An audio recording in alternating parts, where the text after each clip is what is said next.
4 दिन तक पीड़ित परिवार अंतिम संस्कार नहीं किया और उसके बाद कल सुबह जबरन अंतिम संस्कार कराया गया। हमको अंतिम संस्कार में भी नहीं जाने दिया गया। जिसने मुकदमा लिखाया मैं उसको जानता तक नहीं हूँ। हमारा उससे कोई मामला ही नहीं था। ये जबरन मुकदमा लिखाया गया मेरे ऊपर ताकि मैं प्रतापगढ़ जा न सकूं। बाकी जगह एनएसए लगेगा। हाँ? बाकी जगह आरोपियों पे एनएसए लगेगा और हमारे ऊपर फर्जी एससी मुकदमा हमारे ऊपर लगा। जी मुकदमा किए है ना, मैं खुल के कह रहा हूँ चैलेंज के साथ में। इसका जवाब एडिशनल साहब को देना पड़ेगा हाई कोर्ट में। ये जवाब इनको देना पड़ेगा। मानहानि का मुकदमा मैं ठोकूंगा इन लोगों के ऊपर और जो फर्जी मुकदमा मेरे ऊपर लिखाए हैं उनके ऊपर भी। साथियों नमस्कार। बीते दिनों प्रतापगढ़ में सौरभ विश्वकर्मा की हत्या कर दी जाती है। पीट कर बेरहमी से उसको मौत के घाट उतार दिया जाता है। वहां पर जब समाज के लोग और उनके समाज के प्रतिनिधित्व करने वाले लोग वहां पर न्याय दिलाने के लिए और परिवार को सांत्वना देने के लिए, उसका सहारा बनने के लिए पहुंचते हैं तो उनके साथ क्या कुछ होता है उसी की एक कहानी लेकर हम इस समय उपस्थित है। और हमारे साथ बातचीत करने के लिए इंजीनियर संदीप विश्वकर्मा जी मौजूद हैं। इनसे हम बातचीत करेंगे जो समाजवादी पार्टी के प्रवक्ता भी हैं। बहुत बहुत स्वागत है विश्वकर्मा जी। बहुत बहुत धन्यवाद। कम से कम इस तानाशाही के दौर में कुछ चैनल और आप जैसे साथी हैं कि हम जैसे पीड़ित दुखी लोगों की बातें सुन रहे हैं। आप लोग पीडीए की बात करते हैं जिसमें आप कहते हैं पिछड़ा दलित अल्पसंख्यक है, और आप बताइए प्रतापगढ़ में आप जाके दलित की गला दबा के मारने की कोशिश कर रहे हैं, जात सूचक गालियां दे रहे हैं, एफआईआर दर्ज हुआ है। एफआईआर तो दर्ज कराया गया है जबरन। कैसे ही कर रहा देगा दर्ज? ये सरकार में बहुत आसान है। भाजपा, क्योंकि लश्कर भी तुम्हारा, सरदार भी तुम्हारा, अपराधी भी तुम्हारा, थाना भी तुम्हारा। और आज के हम जैसे पीड़ित समाज के लोग जाएं तो कहां जाएं? कहां जाएं बताइए? हम पूरा दुनिया वहां पर थी। पूरा प्रतापगढ़ का प्रशासन था, शासन के लोग थे। हमारी तो जो कहा सुनी बातचीत हो रही थी शासन सत्ता के लोगों से हो रही थी। और हमने कहीं पर गाली दिया हो किसी को, किसी के साथ अभद्रता किया हो, असंवैधानिक बात कही हो तो बताएं। और उसके बाद ये आप स्वयं थोड़ी उसको एक्सेप्ट कर लेंगे कि आपने किया होगा, नहीं किया होगा तो प्रशासन झूठा मुकदमा लिख देगा। प्रशासन तो मुकदमा लिखने में अगर सच्चा मुकदमा लिखना होगा तो आपको आंदोलन करना पड़ेगा, आपको रोड जाम करना पड़ेगा। जब आप बेटे की हत्या होती है तो रोड जाम करना पड़ता है, तब शासन के लोग मुकदमा लिखते हैं। बताइए 4 दिन के बाद आज प्रतिनिधि मंडल के तौर पर माननीय राष्ट्रीय अध्यक्ष जी हम लोगों को पीड़ित परिवार से मिलने के लिए, उनकी पूरी सही जानकारी लेने के लिए, जिसमें सांसद, विधायक, मंत्री सारे लोग थे, आज जाना था वहां पे। लेकिन कल से ही गिरफ्तारी चालू हो गई और हमको गिरफ्तार नहीं कर पाए तो रात के अंधेरे में मेरे ऊपर फर्जी SC ST का मुकदमा लिखा गया। मैं कह रहा हूं, चैलेंज कर रहा हूं, अगर वास्तविक व्यक्ति कोई हो, वो शब्द मैं नहीं कहना चाहता, आप समझिए कि अगर आप असली हो तो लाई डिटेक्टर टेस्ट से लेकर जो कराना चाहो हम तैयार हैं। जिसने मुकदमा लिखाया मैं उसको जानता तक नहीं हूं। हमारा उससे कोई मामला ही नहीं था। ये जबरन मुकदमा लिखाया गया मेरे ऊपर ताकि मैं प्रतापगढ़ जा न सकूं। मैं न्याय की आवाज न उठा सकूं। प्रतापगढ़ में जो कहा जा रहा है कि हत्या की है, क्या कुछ मामला उस मामले को मामला देखिए, वही बात कह रहा हूं ना कि सौरभ विश्वकर्मा हत्याकांड के जितने आरोपी हैं वो भाजपा के सत्ता पोषित गुंडे हैं। ये बात मैंने जब खुलासा किया, मैंने फोटो जारी किया, उस आरोपियों की फोटो भाजपा के जो प्रदेश अध्यक्ष बने हैं रोहित मिश्रा के साथ है। उसमें लोग पता चलता है कि ब्रजेश पाठक जी का भी हाथ है। सारे लोग मिलकर दबाव बनाए। बताइए एक इंस्पेक्टर को नहीं हटा पाए। 4 दिन तक पीड़ित परिवार अंतिम संस्कार नहीं किया और उसके बाद कल सुबह जबरन अंतिम संस्कार कराया गया है। हमको अंतिम संस्कार में भी नहीं जाने दिया गया। बताइए उसके बाद मुकदमा भी हमारे ऊपर लिखेंगे। तो जिन पे हत्या करने का आरोप है वो कौन लोग हैं और क्यों ऐसी घटना क्यों हुई है? संजय तिवारी पूर्व ब्लॉक प्रमुख, उनके बेटे, उनके भाई, उन्हीं के लोग हैं, सब कोटेदार हैं।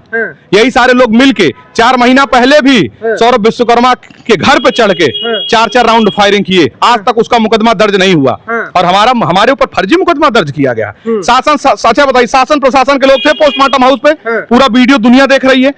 हम किसी के साथ कुछ कर दिए और शासन प्रशासन मौन रहेगी? वो भी समाजवादी पार्टी के नेताओं के लिए मौन रहेगी? आप बताइए, वो छोड़ देगी हमको? अगर मैं भद्रता करता किसी के साथ तो हम चले आते वहां प्रतापगढ़ से, पोस्टमार्टम हाउस से।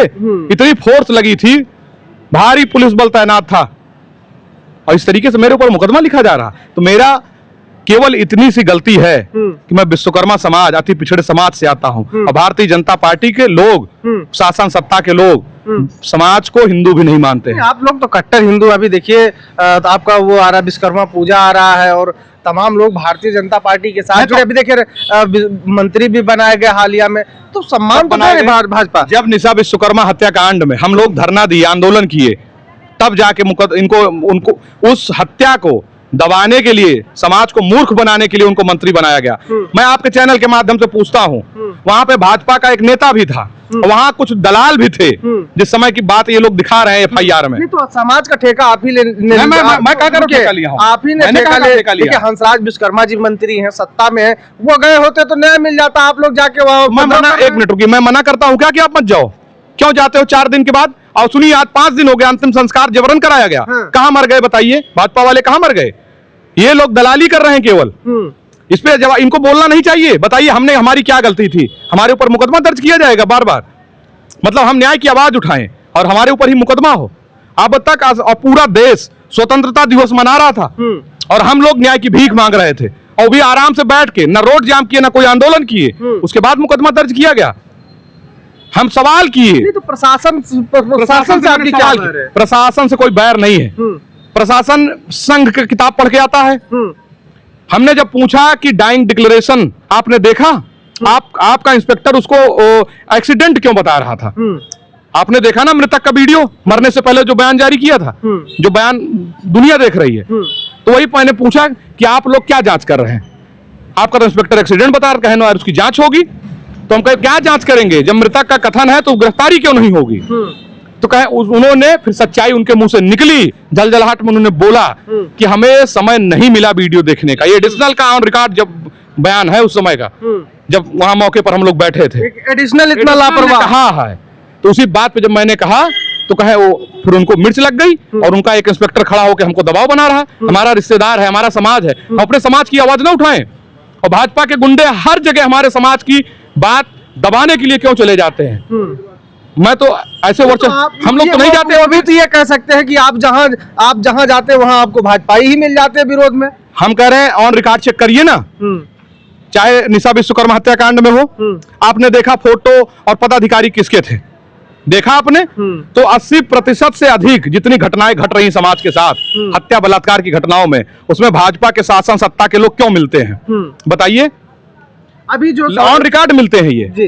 अभी जो सौरभ विश्वकर्मा जी की हत्या हुई, क्या कुछ मामला था जिसको लेकर? मामला ये था कि वर्चस्ववाद मन में भरा हुआ, जहन में भरा है सामंतियों के, उस चीज को डाइजेस्ट नहीं कर पा रहे थे, इसीलिए सौरभ विश्वकर्मा की निर्ममता से हत्या की गई।